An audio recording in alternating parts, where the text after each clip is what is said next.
Well, good morning to you, and welcome to the second of my talks about Moses. Yesterday we heard about Moses' birth.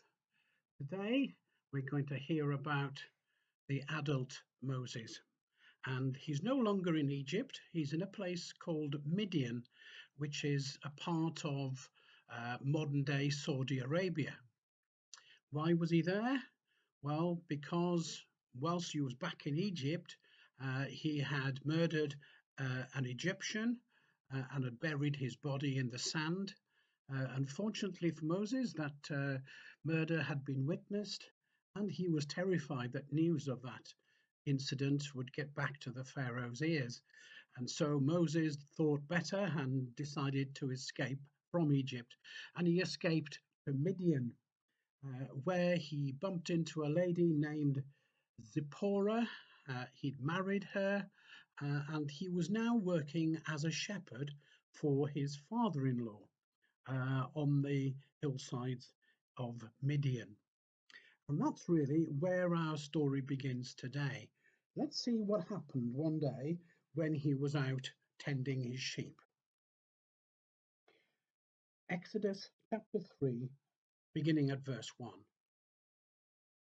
Now Moses was tending the flock of Jethro, his father-in-law, the priest of Midian, and he led the flock to the far side of the wilderness and came to Horeb, the mountain of God.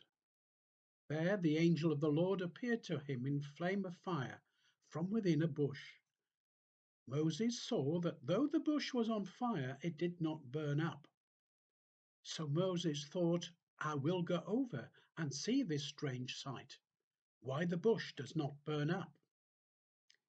When the Lord saw that he had gone over to look, God called him from within the bush, Moses, Moses.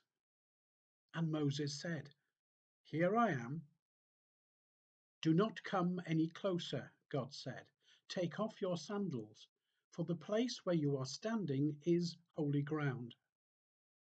Then he said, I am the God of your father, the God of Abraham, the God of Isaac, and the God of Jacob.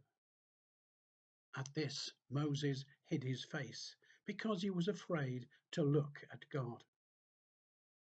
The Lord said, I have indeed seen the misery of my people in Egypt. I have heard them crying out because of their slave drivers, and I am concerned about their suffering. So I have come down to rescue them from the hand of the Egyptians, and to bring them out of that land into a good and spacious land, a land flowing with milk and honey. And now the cry of the Israelites has reached me, and I have seen the way the Egyptians are oppressing them. So now go, I am sending you to Pharaoh to bring my people, the Israelites, out of Egypt. But Moses said to God, Who am I that I should go to Pharaoh and bring the Israelites out of Egypt? And God said, I will be with you. This is the word of the Lord. Thanks be to God. Well, there we have it, a very well-known story about Moses' encounter with a burning bush. And I wonder what thoughts sprang to your mind when I read it to you. This morning, I'm just going to share with you just a few of the thoughts that story puts into my mind. First of all, we see that Moses was leading his sheep flock on Horeb, the mountain of God. And we know, don't we, straight away that something significant is about to happen. God so often chose mountaintop settings to communicate with his people and to reveal something of his plan to them.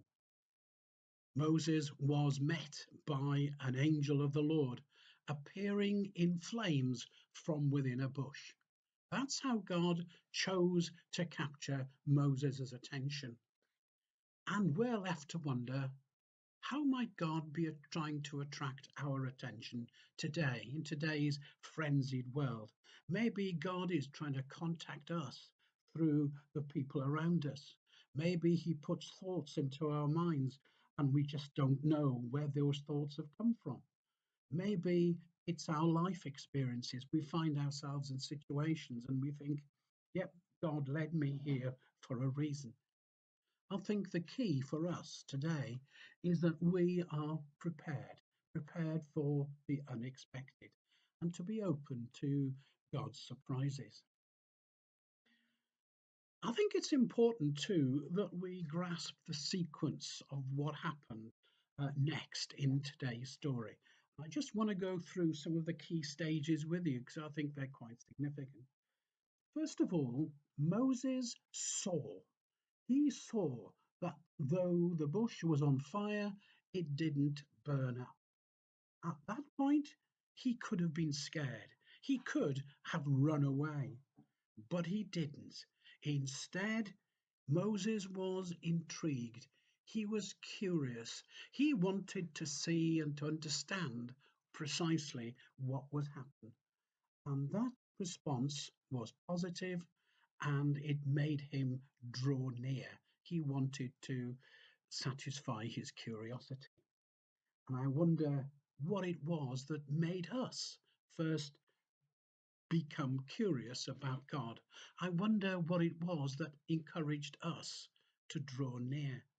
I wonder how responsive we are still to what we see and sense around us.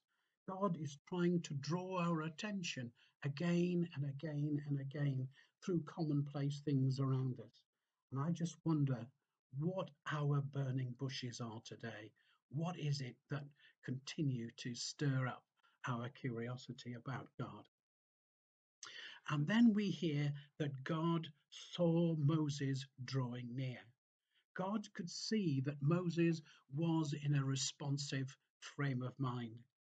And when God saw that Moses was responding in that way, yes, he called him. And he called him by name. Moses, Moses, he said, called him by name because he saw the positive response on Moses' part. And Moses had to stop what he was doing for a while, turn his head, and alter his focus. I wonder, can we pause? Can we turn our heads a while? Can we listen out for the God who might be trying to break through into our lives in a deep and personal way? The God who might still be calling us today by name. I wonder, Moses had to stop. He had to turn his head. He had to draw near. There was no compulsion for him to do so. God did not force himself upon Moses. He waited for Moses to issue a green light, so to speak. And Moses heard his own name being called, and he responded again, "Here I am." Nothing more, nothing less. He was ready to listen and to hear more from God, without any commitment at that point to do or to go or to be anything else than a humble mountain shepherd in Midian. And then God, of course, gave him a full on message. God made it clear to Moses that he was in God's presence and that the land he was standing on was indeed sacred ground. And Moses was overcome, he was overwhelmed. He was afraid to look at God, so he hid his face. The God of the Hebrew people had chosen to speak to him directly, and he felt so unworthy to stand before the great God.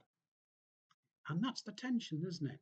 That we have a God who wants us to talk to him as a friend, who wants us to treat him as a father figure, but at the same time, we need to remember that he is a God who deserves our respect and our reverence as their sovereign Lord. God saw Moses' vulnerability. He saw Moses' humility. He saw his fear. And he knew straight away that his plan to rescue the Hebrew people could indeed be achieved through Moses. It was time to give Moses further details of the mission ahead. God had indeed heard the cries of his people in Egypt, and he wanted someone to rescue them from the hands of Pharaoh. God's people were to be led out of Egypt and taken to the promised land. And that task of speaking to Pharaoh and leading the Hebrew people out of Egypt was to be Moses' task. And with customary humility, Moses doubted his ability to do that. He just didn't think he was up for the job. But God reassured him that he would go with him and that he would be with him alongside all of the way. I wonder what happened next.